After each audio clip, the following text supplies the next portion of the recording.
Hey, it's D7 from D13 Airsoft. Today I wanted to do a review on the SORD Smock. So this is a type of clothing called a smock. For me, living in the United States, this is a bit more interesting article of clothing, as smocks aren't really as popular here. In comparison to many Western European militaries in particular, they love using these things. Essentially a branch between a normal military style blouse and a heavier winter jacket. They sometimes have, more waterproofing materials with it, but usually it's a type of nylon with some waterproof or water resistance coating. It's meant for that intermediate weather. Canada, Britain, Germany, France, a lot of European countries like to use these. I think this one's made either in the US or the UK, and I think this is actually a type of multicam. It isn't actually British MTP. I was kind of looking for something that was actually multicam, and this seems to work quite well. Now you can get this around $225 plus shipping and handling, which is a pretty decent amount of money. Sure, it's in the military camo, and it's definitely certainly good quality for that price for the most part, but it's quite pricey. And I think going through this is kind of talking about, what are the features of it, what are some pros and cons of it versus other article clothing you can get, and then kind of the philosophy of use of this piece of equipment. Going first, you can get it on SORD's website, SORD. Then for features, they have quite a few pockets. So you got a large pocket here and here, kind of on the lower half of the stomach and going over the thighs, up here near the chest. You have a intricate pocket design on both shoulders. I'll get a close-up shot of them where you have Velcro holding in a smaller quick access admin pouch and then a tearaway zipper version that are layered on top of each other with a Velcro panel that you're able to put whatever patches or any Velcro you want. It also comes with two Velcro panels that cover this, so if you don't want the Velcro to be exposed, you just want the camo material, then it does come with that. We can cover that up, which is pretty neat. Another feature is the Canadian buttons. If you saw my Gorka Level 5 review, it has a very similar button design. I'll get another close-up of that as well. And what's great about these is they're very easy to use, either one-handed or very thick gloves, which really helps because this is meant for a more colder weather. You can use in some pretty low degrees, but you're probably going to be wearing gloves, so it's good to have that. What you have here are two layers of zipper. So you got a zipper here and here. And then on this other side, you just have it on this one side. So the idea is one of them allows you quick access to one of the pouches, while the other two are meant for exposing the inner part of the jacket. So if you have any sort of tactical gear or other layers underneath it, it's quick access for you to quickly grab into there. What's also great is if you're in warmer temperatures but you're still wearing the jacket, you can unzip those and it allows cool air to get underneath your armpits and most of your torso. So that's pretty nice as well.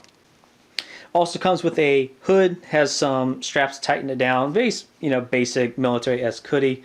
As with most hoods on this type of tactical equipment, unless you're sleeping, unless it's pouring down rain in a non-tactical environment, you're really never going to be using the hoods to begin with. So, I really don't care about it too much. And it also comes with reinforced elbow. You can get a closer picture of this, and it's not just focused around just where the elbow would be, but all the way down the forearm, which does have an advantage if you're laying prone or you're crawling around a lot. It gives you a little more cushion on the whole arm, which is nice. Okay, checking the back real quick. What you have are two more pouches, plus a third very large pouch on the back that has 3 buttons on it. So what this means is you have 7 main pouches on the smock, plus the 2 on the arms. And we'll talk about philosophy of use later, about why that is. But I will say, if you're wearing tactical gear, even if I'm wearing body armor underneath this, I tend to not use this or actually any of these main pouches at all, because that's usually where the tactical gear is. Alright, so what are some cons or things I don't care for with this system? So first off, the Velcro. It is Velcro on the cuffs. Again, I don't understand why they do this. They have Canadian buttons on these pockets. Why don't they have Canadian buttons here? Or maybe some elastic to just kind of make it snug around your wrist. Velcro, especially on cuffs, tend to give out quite often. I've had this smock for about a year and a half, and they're holding up okay, but that's because I make conscious effort to not mess with them. But sticking them through the washing machine enough times and they're going to start to get worn down.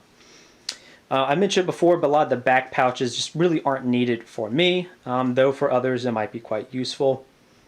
The zippers that give you access to the inner portions of your gear, I don't really find too much of a use for them. I do like the zippers that allow you to unzip just for cooling purposes, but not really for access purposes. I don't have stuff underneath the jacket usually. Okay, now let's go into philosophy of use. So I kind of already mentioned quite a lot, but this is really meant to be a jack of all trades type of jacket, particularly for areas where you have a lot of rainy and colder temperatures. Being down here in the south of the United States, many southern states aren't really going to see a hefty use for this outside of only a couple months of the year. But if you're someone like Canada, where it's very cold most of the year, or Britain, where it could be very cold but also very rainy, Germany, France, essentially many European countries, then yeah, it makes a lot of sense to have something like this in your inventory of uniforms for your soldiers. Summer months, you can have standard blouses. Intermediate months or inclement weather, this is where this comes in handy. And then dedicated winter months, when there's a lot of snow on the ground, you upgrade to more cold weather. And could you add layers to this and make that work in that colder weather? Absolutely. Could you downgrade in warmer weather and still make this work? A little bit, but it's eventually going to have a lot of heat fatigue after a certain temperature point. So what I'd like to view this smock as, and the philosophy behind a smock, is a jack of all trades type of jacket, but understand it has incredible limitations in many summer months, especially here in the United States. Another issue is it being a dedicated wet weather gear. So it is a jack of all trades, so it is decent for cold weather.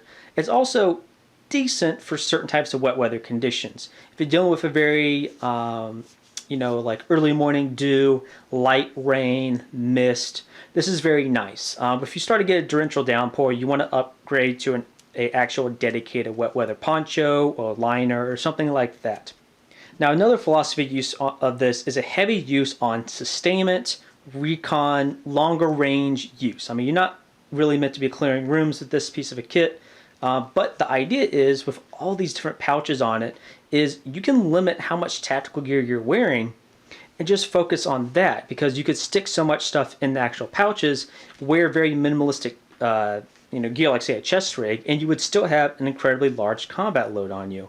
I know I've seen a couple people online where in many cases they completely strip themselves of most conventional tactical gear and replace it for this in certain situations. Now, obviously, this is more on the civilian side, not the military side. They're probably not taking into account body armor, but for longer distance rucks, hikes, bushcrafting adventures, camping, something like that, these pockets really do come in handy. It's a very unique philosophy because so many of us has gone to more conventional tactical gear for tactical reasons and not necessarily keeping attached directly to your clothing, even though there was a time period where many blouses and many militaries were like that, and tactical gear was fairly minimal because it was supposed to be integrated with clothing that had pouches and pockets like this. So it's kind of harkening back to the past. A lot of people don't use it as much anymore, but I think it still does have a place for some people. So overall, would I recommend it? I would say if you're in areas where within 40+ % of the year you're dealing with intermediate or cold weather temperatures, I would absolutely recommend it. I wore this down to -10 degrees once on a ruck march. I'll show you some pictures of that. Worked really well. I really liked it. But also I've worn it as warm as like 70 degrees with no humidity, and it was pretty rough. I was hitting my limit, and I knew, like, hey, if I got any warmer, if I exerted myself more, I could become a heat casualty if I wore it this much, because it is a thicker, at least in terms of warmth, article of clothing. So generally speaking, I was like, yes, recommend it, but understand what exactly you're getting it for, right? So I would say for the average person in southern states, probably not going to need it. I hope you guys enjoyed the video, and I'll see you guys around next time.